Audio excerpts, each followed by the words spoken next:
Të nderuar shikues, mirëmbrëma, do të jemi bashkë me edicionin qendror të lajmeve këtu në kanalin 7, ndër të tjera do të ndiqni. Shqipëria merr pjesë në panairin e turizmit në Berlin, ku vlerësohet me vendin e nderit. Rama thotë se vendi ynë është destinacioni i parë për miliona vizitorë të huaj. Lideri i opozitës Ali Berisha paraqitet në SPAK, paralajmëron se pas 11 majit nuk do të ketë më prokurori politike, akuzon ministrat e Ramës për korrupsion.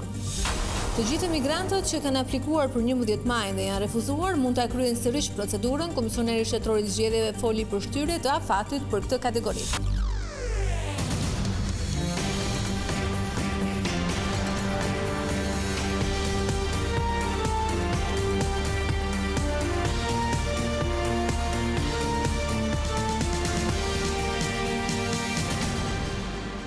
Shqipëria mban vendin e nderit në panairin e turizmit që po zhvillohet në Berlin. Kryeministri Rama voli në dukje se vendi ynë është destinacioni kryesor për miliona vizitorë të huaj. Rama e quajti Shqipërinë një vend më të larmishëm se Zvicra, ndërsa lajmëroi ndërtimin e një aeroporti përballë Korfuzit.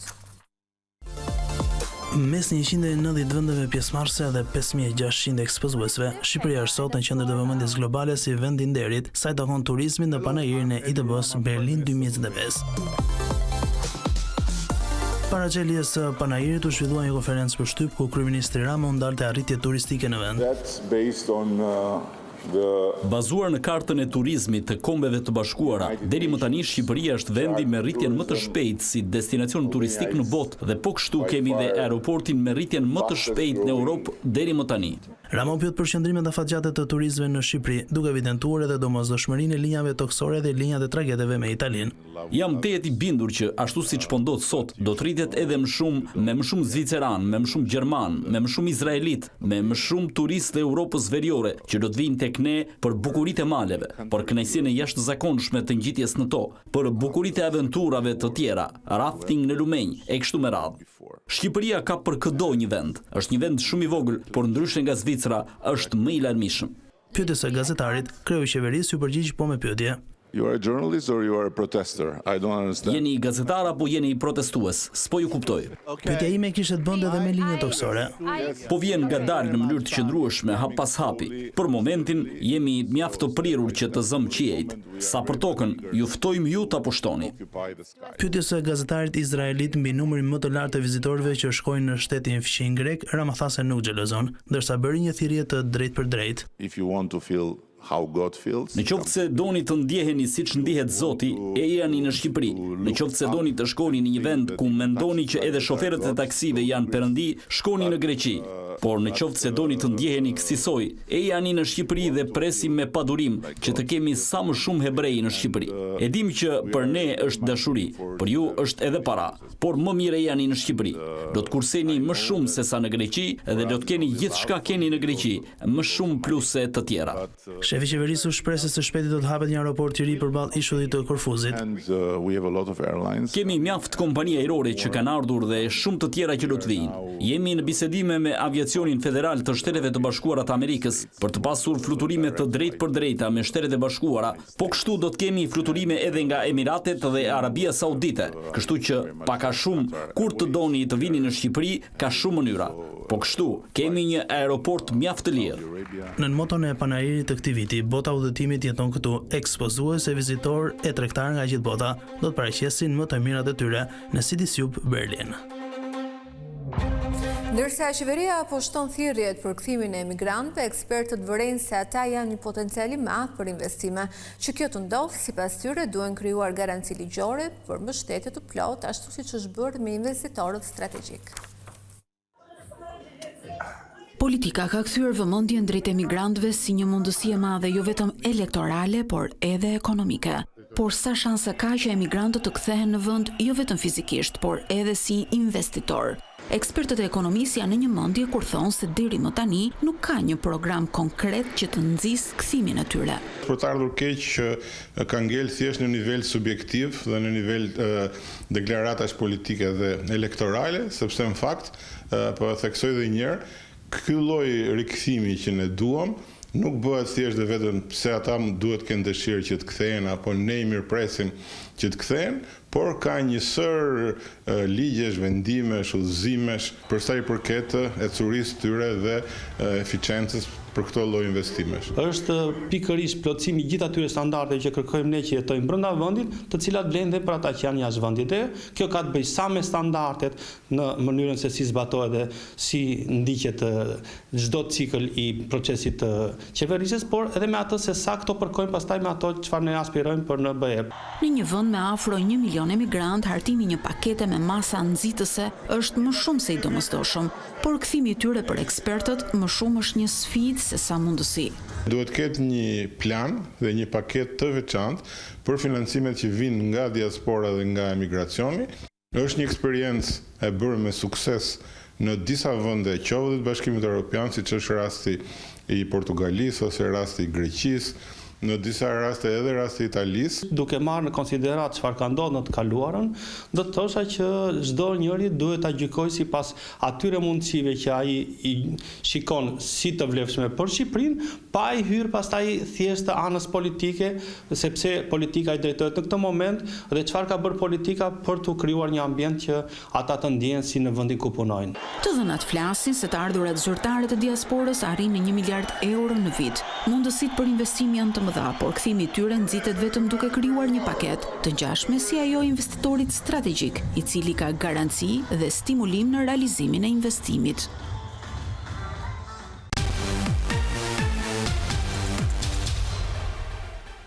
Mëngjesi të hënës e gjeti liderin e opozitës në SPAK në zbatim të masës së detyrimit për t'u paraqitur. Sali Berisha përsëriti akuzat ndaj drejtuesit të institucionit dhe tha se pas 11 majit merr fund prokuroria politike. Nga SPAK që e detyron të paraqitet një herë në muaj, Sali Berisha tha se pas 11 majit nuk do të ketë më prokurori politike. Reformimi është detyra jonë. Unë e them, kur një prokurori politike nuk mund të pranohet, sepse një prokurori politike është instrument i diktaturës dhe që s'kapi është shkruar një prokurori politike, sot ka konfirmim botëror. Janë 3 rezoluta të gjitha partive të qendrës djathtë në botë, të cilët e damkosen këte prokurori si prokurori politike. Lideri i opozitës sulmoi 2 ministra të kabinetit qeveritar, Belinda Balluku dhe Tauland Balla. Ndaj dhe Tao, që është një kriminal i vërtet, që mban portofolin e ministrit dhe mandatin e deputetit, është më kriminal se sa bandat të cilave u shërben. Lubi Balluku, Lubi Loti ka marrë ministrit dhe agjensit e i ka quar të gjitha në firë. Të gjitha në firë se e din do më thënë ajo që ajo beson se do mund të zgjidhet deputete, por dhe të zgjidhet e të stërzgjidhet në mënyrë absolute, ajo do bëhet përgjegjëse si ministrja më hajdute. Kryetari i Partisë Demokratike Sali Berisha akuzohet nga SPAK për nxjerrjen e akteve nënligjore në favor të dhëndrit të tij Amar Bermaltezi, i cili gjithashtu është vënë në akuzë për korrupsion dhe pastrim parash. Për privatizimin e ish kompleksit sportiv Partizani janë marrë të pandehur 5 persona, fati të cilëve do të vendoset në 7 mars, nëse dosja do të kalojë apo jo për gjykim. Procesi primareve në Partinë Demokratike nuk i shpëtoi problematikave të cilat i ka pranuar edhe vetë Sali Berisha. Pas përzgjedhjes së kandidatëve për deputet, Kryedemokrati i ka kërkuar ndjes votuesve që nuk mundën të shprehin vullnetin e tyre. Rreth 51.000 demokratë votuan të shtunën për të zgjedhur mes 289 figurave politike ekipin e kandidatëve për deputet me të cilët Partia Demokratike do të garojë në zgjedhjet e 11 majit. Kjo është pjesëmarrja më e lartë prej vitit 2013 kur PD aplikoi parimin një antar një vot në garën mes Lulzim Bashës e Sokol Oldashit. Por procesi nuk shkoi pa probleme. Votimi u shpalli pa vlefshëm në 3 deg, në Konispol, Vorë e Paskuqan, ndërkohë që vetë kryetari PD-s Sali Berisha pranoi që pati probleme me listat e votimit. Përsëri proces të përsosur nuk ka, por kërkoj ndjes të gjitha atyre që u paraqiten për të votuar dhe nuk votuan dot për shkak të listës ose mungesës së dokumentit. Procesi primareve tregoi se figurat më të njohura të Partisë Demokratike në publik, apo politikanët që prej vitesh kanë bërë betejë në PD janë ndër më të votuarit. mjeku Ilir Ali Mehmeti, deputetja Jorida Tabaku e Grigel Smuçollari janë ndër 5 emrat më të votuar në Tiranë. Ikli Cara, i cili garoi me Sali Berishën për Bashkinë e Durrësit në vitin 2023, është më i votuari në qarkun e Durrësit. Deputetja Ina Zhupa është më e votuara në Vlorë. Luan Baçi, i cili organizoi foltoren e dytë të Sali Berishës në vitin 2021, është ndër më të votuarit në Fier. Deputeti Bledion Albati, i cili u bashkua me Berishën një vit më parë me grupin Bardhi, është më i votuari në Korçë. Në Berat, më i votuari është Zia Ismaili, që në 2023 garoi për këtë bashkim me Sali Berishën dhe Rithe Melimin. Shumica e kryetarëve të degëve, të cilët kanë dhënë dorëheqjen për të marrë pjesë në primare, janë renditur tek më të votuarit, pasi ata kanë grumbulluar të gjithë votat e degës që kanë drejtuar. Surprizë ishte rezultati i kryetarit të degës Kavajës, Hysen Kadiu, i cili ka rezultuar më i votuari në primaret e qarkut të Tiranës, edhe pse pak njihet në publik. Ish kryetari i degës Lezhës, ish gjyqtari Gjengjoni ka dalë më i votuari në këtë qark. Njësoj ka ndodhur me Bledi Himçe në Elbasan, i cili është renditur i dyti, apo me Hoxhën në Vlorë, i cili gjithashtu është renditur i dyti. Bie në sy se më pak vota kanë marrë deputetët aktual që u bashkuan vonë Sali Berishës. Orin e Biaj në Tiranë ka marrë 47 vota, Kreshnik Çollaku në Dipër ka marrë 68, duke mos kaluar as pragun minimal. Por rezultati primareve nuk përcakton renditjen e secilit kandidat në listë dhe vendimi final se kush do të jetë në listën e sigurt e kush do të jetë në listën e hapur do ta përcaktojë kryesia në 12 mars. Vlera e parë e madhe e primareve është të bësh një listë të hapur dhe transparente. Dhe ju garantoj që 100 herë më e mirë se lista që mund të formuloja unë me bashkëpunëtorët e mi, pa pyet njeri, hiq këtë dhe atë, kështu që në këta aspekt ajo shërben shumë si orientues, si kriter. Në pjesën e sigurt të listës Partisë Demokratike tashmë janë 19 drejtuesit politik në të gjitha qarqet e vendit, të cilët nuk u futën në primare, por edhe aleatët, të cilët deri më tani kanë 7 deputetë të sigurt, por që pritet të kenë kandidat edhe në pjesën e hapur të listës. Të gjithë emigrantët që kanë aplikuar për 11 maj dhe janë refuzuar mund ta kryejnë sërish procedurën. Komisioneri Shtetëror i Zgjedhjeve foli për shtyrjet e afatit për këtë kategori, ndërsa përjashtoi çdo tolerim për pjesën tjetër të diasporës pas datës 9 mars. Për 42.000 aplikantët nga diaspora që kanë aplikuar një herë por nuk kanë mundur të regjistrohen për zgjedhjet e 11 majit, Komisioni Qendror i Zgjedhjeve do u jap edhe një tjetër mundësi regjistrimi përtej datës 4 mars, afatit të paracaktuar me ligj. Kushtet ku nuk kanë konsensus për ta shtyrë afatin për 3 ditë apo për 4 ditë, për të gjithë, të paktën për 42.000 votues të cilët e kanë krijuar një llogari, kanë depozituar dokumentacion në PER. Ne sikur vetëm këtë mas, ne ta akomodojmë nëpërmjet asistimit të riaplikimit, do ta rrisnim dhe kemi bërë një shërbim të mirë. Sa i përket propozimit të Partisë Demokratike për një mundësi shtyrje të afatit kohor për të mundësuar me disa ditë shtesë regjistrimin e votuesve shqiptar në diasporë, kryekomisioneri e shikon të pamundur. Data 9 mars është një datë te të cilës ne nuk shkojmë dot, sepse është një datë e përcaktuar nga ligji, nga kodi zgjedhor. Pra në datën 9 mars, Komisioni Qendror i Zgjedhjeve ka detyrimin që të shpallë listën paraprake. Dhe ky është një afat i përcaktuar nga ligji. Partia Socialiste nuk ka qenë dakord me këtë ide. Në lidhje me fondin shtesë të qeverisë për Komisionin Qendror të Zgjedhjeve, Celibashi tha se ka një dakordsi pas komunikimit me Ministrinë e Financave.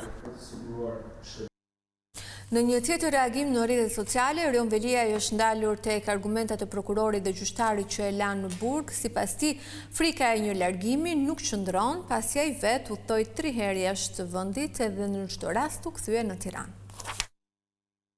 27 vjet vetmi. Kështu nis reagimi i radhës së kryetarit të burgosur të Bashkisë së Tiranës, Rion Veliaj, që përkon me vitet e mundshme të dënimit të tij nëse shpallet fajtor nga gjykata. Duke mos i kursyer notat e ironisë, kryebashkiaku sërish sulmoi prokurorin që e hetoi dhe gjykatësin që e la në qeli. Rrezikun e ikjes, gjyqtari Bani arsyeton se Meqe Olzdado më akuzon për vepra që dënohen me 12 dhe 15 vjet, pra 27 vite burg, unë do t'ikja nga Shqipëria. Po, ja lexojeni. Mund të arrihet në përfundimi logjik ligjor në formën e mundësisë së arsyeshme me mundësi reale të ikjes nëse nuk ndërhyhet për të caktuar një masë shtrënguese për këtë shtetas. Duke ju referuar 6 dhjetorit, ditës kur agjentët e Byros Kombëtare të Hetimit i kontrolluan shtëpinë, ai shkruan se ky rrezik nuk ekziston. Ndërkaq, gjyqin e tij e krahason me romanin absurd të Franz Kafkës, Procesi. Unë isha në Gjermani në ditën e Basticës dhe u ktheva më një herë. Udhëtova edhe 2 herë në SBA në 30 dhjetor dhe 20 janar dhe u ktheva sërish.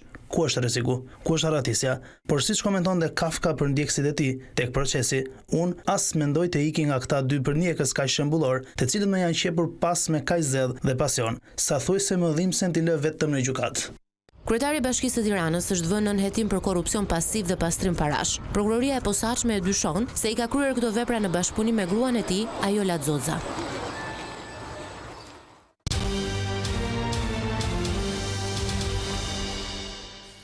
Gjykata e lartëton në Burg zyrtarët e policisë të akuzuar për bashkëpunim me bandat kriminale, SPAK paraqiti prova të shumta që tregonin për fshirjen e tyre në kultivimin e kanabisit dhe trafikimin e tij në Greqi. Burg pa afat vendosi gjykata e posaçme për 3 zyrtarë të arrestuar të policisë dhe një tjetër të shpallur në kërkim. Shefi të krimeve të komisariatit të Himarës Shkëlzen Ruskës, ati të Lushnjës Ervis Ali Sinanajn dhe për Erdit Hazizën që është tërhequr nga policia për të marrë me politik, do të duhet të qëndrojnë të izoluar në qeli. Ky fundit u largua nga policia në vitin 2022 për t'ju përkushtuar politikës si kandidati Sali Berishës në Bashkinë e Roskovecit në vendoret e 2023-shit. I njëjti vendim vlen edhe për shefin e policisë kufitare të Sarandës, Elvis Dërvishi, nëse autoritetet ja dalin ta vënë përballë përgjegjësisë ligjore. Ai dyshohet se ka kryer trafik droge dhe shpërdorim detyre si grup kriminal, akuza këto që rëndojnë mbi të gjithë policët.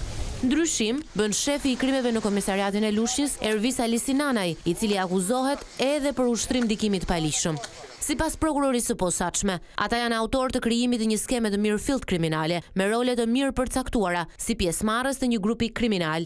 Antar, thot SPAK, janë edhe kultivuesit dhe trafikantët e kanabisit, të cilët kishin bler heshtjen e zyrtarëve policor në mënyrë që këta të fundit të shërbenin duke u lejuar shpërndarjen e drogës në shtetin fqin Greqi përmes kufive toksor. Organi i posaçëm i akuzës deklaron se ka dokumentuar që aktiviteti kriminal i organizatës është i shtrirë në një hark kohor 3 vjeçar nga 2019 në 2021. Ata shitën tonelata hashash me vlerë 1.7 milion euro. Ndërkaq, operacioni i së shtunës në mbrëmje përfshiu 6 qytete: Tiranë, Kukës, Fier, Vlorë, Gjirokastër dhe Sarandë. Kokat e këtij grupi kriminal, sipas prokurorisë që i hetoi, dyshohet se janë 2 trafikantët, Kristi Qiriazi dhe Eldiana Lushi, ndërsa të përfshirë janë edhe italianë të prangosur më herët në Greqi për drogë. Nga kjo e hënë nisi ndarja e bonusit të pranverës për pensionistët, në total janë 730.000 përfitues. Në sportelit të postës shqiptare, pensionistët që kanë tërhequr pensionin e muajit nga kjo fillim jave kanë mundësi të marrin edhe bonusin.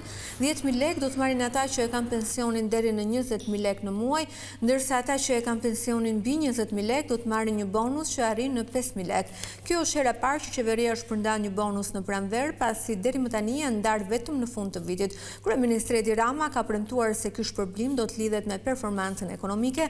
Sa më e mirë të jetë teoria ekonomike dhe mbledhjes së të ardhurave, aq më e lartë është mundësia që bonusi i pranverës të zyrtarizohet në një shpërblim të përhershëm. Tu kemi përfunduar, unë falenderoj për vëmendjen, bashkë natën e mirë.